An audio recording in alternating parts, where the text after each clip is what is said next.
welcome back. If you are already a subscriber, I'm happy to have you. If you are new, thank you for joining us today and welcome to the All About Life with Colleen family. Now on my channel, I do videos on lifestyle, inspiration, vlogs, and much more. That pretty much says live, and I want to encourage you to live your life, not just to exist, and also to ensure that you are following your dreams. My tag here on my channel is your dreams are possible. So in every video, at the start or at the end, I'll always remind you of that. Now, I am sharing my experience of how I migrated to Canada, and this is actually episode 2. If you did not see the first video, I'm going to leave above in the suggestion episode 1, and you can go ahead and watch that. Same links I had in episode 1, I'll be leaving them in the description again below in episode 2. I hope you guys did your homework. For all of you who watched episode 1 and thinking of coming to Canada, I hope you went to the IRCC website and you started to research some information. Now, today's video is gonna be a little bit different, and I decided to do it this way because it's a lot of information to get through, and while I'm speaking I want you to visually see what I'm talking about. So it's gonna be presentation style, and I'll be in the background. You'll be hearing my lovely voice. So let's get to it. I'm gonna start first off by going to the IRCC website using the link in the description from episode 1, and I'll also be showing you how you can do a quick search in the NOC and the DLI. 2 important key terms from episode 1. Let's go. Alright guys, so this is episode 1's video, and in the description the links are here. We're gonna check 2 things. So the knock, we're gonna look at that, and I'm gonna show you an example of how when I looked for my job title at the time, verification officer, it was not listed as that. As I mentioned, it is not the title so much, it is the duties that are performed. So if I type in verification officer and I do a search, 0 of 0, because there is no title in the knock as such. Now, based on my experience and having gone through it, and I work in the travel industry, if I type in accommodation, ACCOMODATION, and I do a search, then it's gonna bring up a list of titles. So we have 0 classification, skill type level here, BD. Now for federal skilled worker and through express entry, D doesn't count. It has to be skill type 0, B, or A, and I'm gonna get into that further in the video. So this one here of 6313, accommodation, travel, tourism, and related services, is where my job code would fall under the knock. Now, while I was in Jamaica, I didn't decide that I was gonna apply. As I mentioned, I preferred to come here study, but this was still needed for me to gain points when I did my express entry profile. So I'm gonna show you on the knock website where you can actually find the code. So it's 6313, and it's gonna show the different descriptions. So I'm gonna search by code here, and I'm gonna type in 6313. This pops up, and then I'm gonna search. Now, when you come here, it has an index of title. I'm not gonna open that one up because right here at the beginning, it says travel clerk supervisor. Now, it gives a list of duties, and it says you perform some of them, not all of them. And some of the duties here was applicable to my job. So when I was in Canada after finishing studying, and now that I'm working in Canada, got Canadian work experience, I still had to come back to the knock to find my current job code. but also to gain points, which I will go into that into the third episode of when you create your profile. But this was still essential to me and I did use it. Now I'm gonna come back here and I'm just gonna quickly show you using the DLI, designated learning institution list. So I implore and encourage you, whenever you come to the website, read information. Right here you see there's an important notice.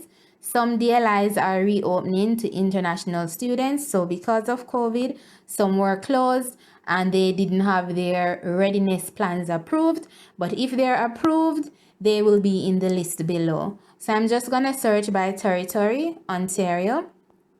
It shows the list, but I went to Sheridan College, so I'm just going to type in Sheridan and see if they are back. So yes, they are there, and it tells the different campuses. So when you actually do your application, then it will say different details. It says offers post-graduation work permit eligible programs. It says yes. And the DLI is this. So it's this number in the middle starting with O. Humber College is another popular college here that persons come and go to in Ontario. So I'll do a search for that one. And Humber is there as well with the different cities.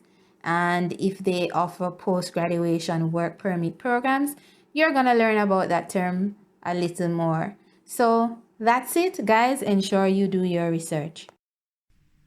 I'm just checking in on you guys. Hope you guys are still watching. I'll see you guys soon. Tips from episode 1. Visit IRCC Immigration, Refugees and Citizenship Canada website. Do this frequently to ensure you're up to date with information. This needs to become your new best friend.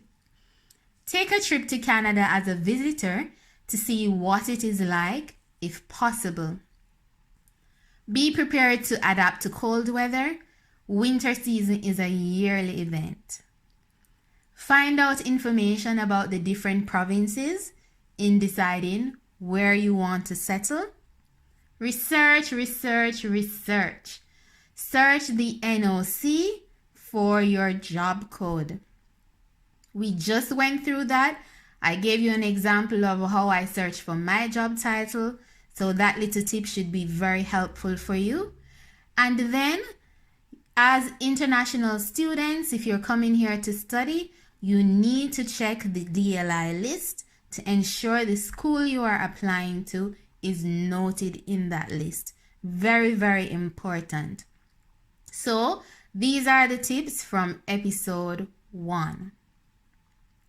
Now, if you are gonna immigrate to Canada, there are various different methods. The express entry is there, provincial nominees, Atlantic immigration pilot, caregivers, startup visa, family sponsorship. If you click on the Immigrate tab on the IRCC website under services, you will see all of these. My focus is gonna be on the express entry, and we're gonna be talking about the pathways that you can use to apply on the express entry. These programs, I just picked 6 of them from the website. So these are not limited to just what I have here. I just chose the first 6. But if you have family here and they can sponsor you, that's an option. Now, 3 pathways to express entry. And we're gonna look at studying in Canada, working in Canada, and applying from outside of Canada. Of the 3 pathways, coming to Canada to study, to work, or applying outside of Canada from your home country, the question is, which of them is for you? For me, it was coming here to study and then going through the process of getting my post-graduation work permit, working, and then applying for my permanent residence. Now, let's see, what is it going to be for you? All right, so studying in Canada, we're gonna go through some tips here of the process. If you do decide, like me, that studying first is the better option for you. So apply to a school of choice for a course that is 8 months or longer. This is essential that it's 8 months or longer because after studying and you want to work, then it is a requirement that you would have studied for more than 8 months or a longer time frame. So very, very essential. If you are looking at a course of 6 months, that's not going to work. Do something 8 months or longer.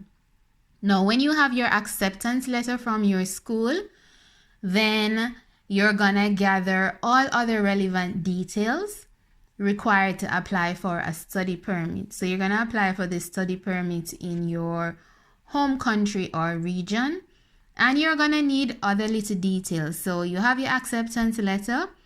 You will also need to get your bank statements together, as you will need to show proof of funds that you can pay for the first year's tuition. So if it's a 12-month program, 8-month program, you need proof of funds of all of that. If you're 2-3 years studying, then 1 year of proof of funds that you can cover the school fees. Now, you submit your application to the High Commission of Canada office in your country or your region. The study permit is then granted. Then you prepare and you make plans to arrive in Canada. So I came when it was winter time. Some of you might come when it's summer. But if you are coming in winter, whatever season it is still essential for you to make plans and prepare to arrive here. Especially if you're going to live on dorm, then you need to plan properly. If you're going to spend time with family and then move on to dorm, then planning is very essential. I love and I like to promote planning because this is essential for a lot of things. Come on, you're moving to a whole completely different country. Now, you need to start your program once you arrive here and you settle. You need to put in the work. So you're going to work hard. And once you work hard, you complete your program and you graduate. Big smile there. You need to graduate. So if you don't graduate, then you can't do this next step. So you need to graduate, and then this allows you to apply for a post-graduation work permit. In short, it is referred to as PGWP. Now, a post-graduation work permit will allow you time to time to work in Canada for up to the same amount of time you studied. So if you studied 12 months, you get a work permit at 12 months. If it's 2 to 3 years, you get up to the 2 to 3 years. Now, once you start working, you find a job, gain 12 months of work experience in that job. It is important when you're job searching too that the job that you find and you work in falls under the NOC and it is in skill type 0, A, or B. That's going to be very important. Then, after you have all of that secured, you can then apply to become a permanent resident through the express entry. And episode 3 is where we're going to go in detail about express entry, how you create your profile, and all that kind of stuff. We're going to get there. But coming up next, we're going to go through the process of working in Canada, and I'm going to give you some tips there. So these are all the tips for if you decide, like myself, you're going to study in Canada first and then take the steps. Now, working in Canada, this is what you need to know, and this will be essential. So if you don't decide to study, you're not at that stage in your life, or you don't need to go through that pathway, there is the option to work in Canada. Now, I'm going to lead out of studying in Canada and talk about the work permit of the post-graduation work permit. It was mentioned in studying in Canada, but I also have to mention it here again because some persons study and they decide that they're going back to their home country. They don't want to work here. They just came for the experience to gain their education. But if you want to remain, work, and then take the pathway to express entry, you need to ensure that you would have completed studying, graduated from a DLI. By now, you guys know that term. And the work permit is granted dependent on the length of your course, how long you studied for. Now, if you have a valid job offer from a company in Canada, you can apply for a work permit at the High Commission of Canada in your country or region. So whether you're in your home country and you're browsing the internet and you come across a company, you apply, they give you a job offer, or some Canadian companies sometimes may go to different countries to recruit, and you go to one job fair and you're able to interview and get a valid job offer, then you can apply from outside of Canada and come here to work. Next is, once you have 12 months of work experience, whether you went through the process of studying, then you got your work experience that way, or you had the valid job offer, you came here and work, then you can have 12 months of work experience, which is referred to as now Canadian work experience. You can apply to become a permanent resident through express entry. Now, applying from outside of Canada, these are the main things that I'm going to point out that you need to know. There are a few people that I've given advice to and guidance in respect of how they can do this from their home country. And guys, coming to a new country to live is starting all over again. And if you are already a qualified individual and you can apply from your home country, I encourage you to do so.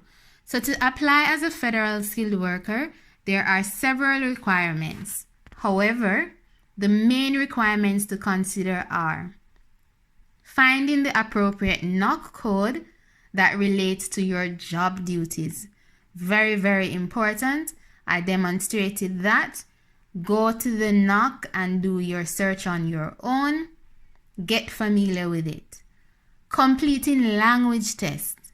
You must prove your English or French language abilities. Say what? Yes. Even though I was from an English-speaking country, I had to do a language test to prove that I can speak English. And if you speak French, you should also do a language test because it allows you to gain additional points for the express entry. And whether you're just an English speaker, you still have to do the language test because to even create your express entry profile, this is one of the first things it asks for. And we're going to get more into that into episode 3. But you will need to prove your English or French language ability.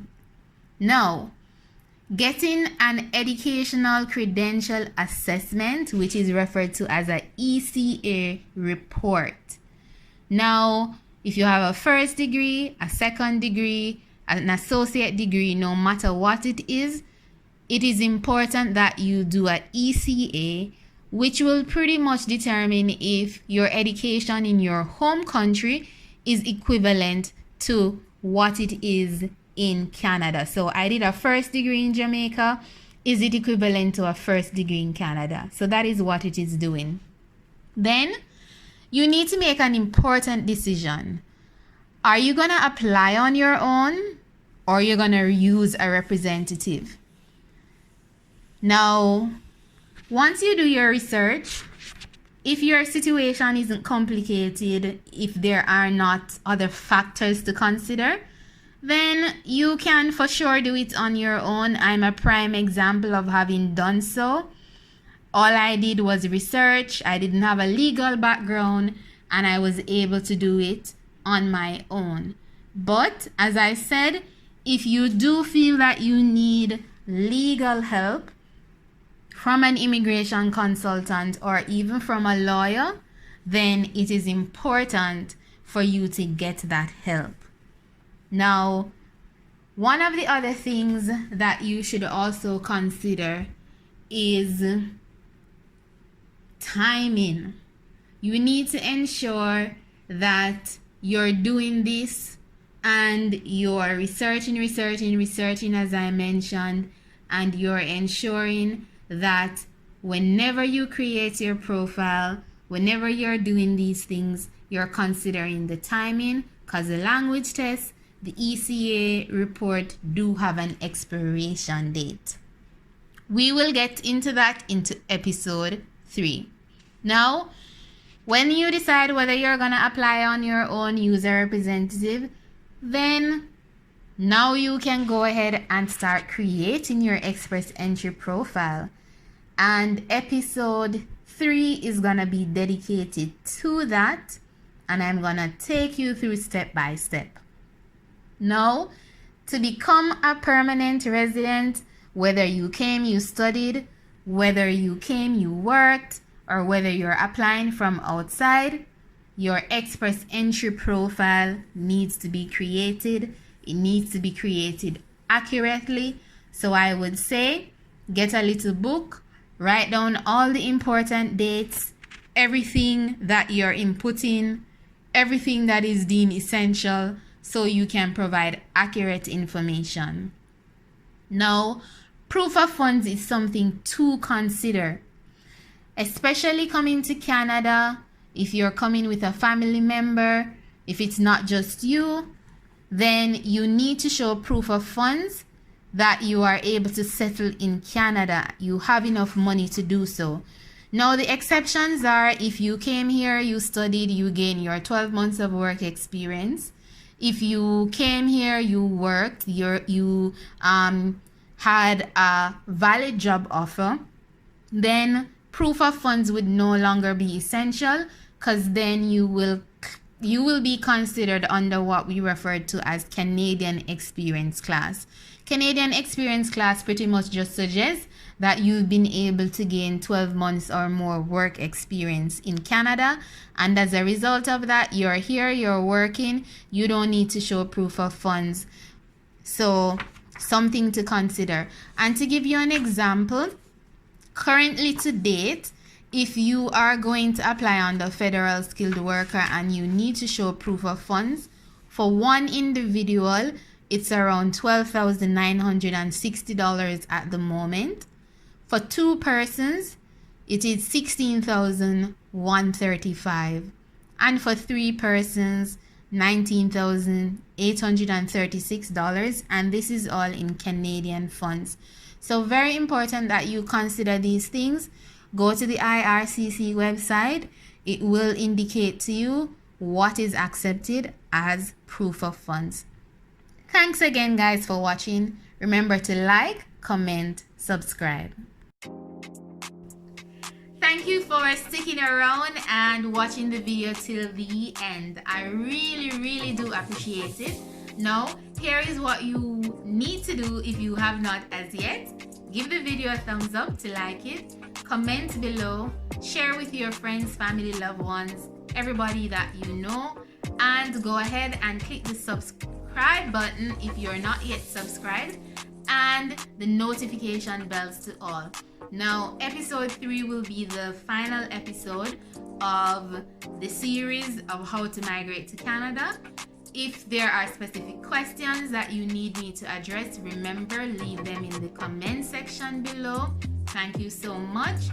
And if you want me to do a live after episode 3 as well, let me know. Some persons might find that valuable, where I can just come on, talk, people send in their questions, and then I just address them one by one. So that could be useful, but let me know in the comments below. And until next time, your dreams are possible. Thank you so much. See you in the next video. Have a wonderful week. Stay well, healthy, happy. Live, live, live. Take care. Bye.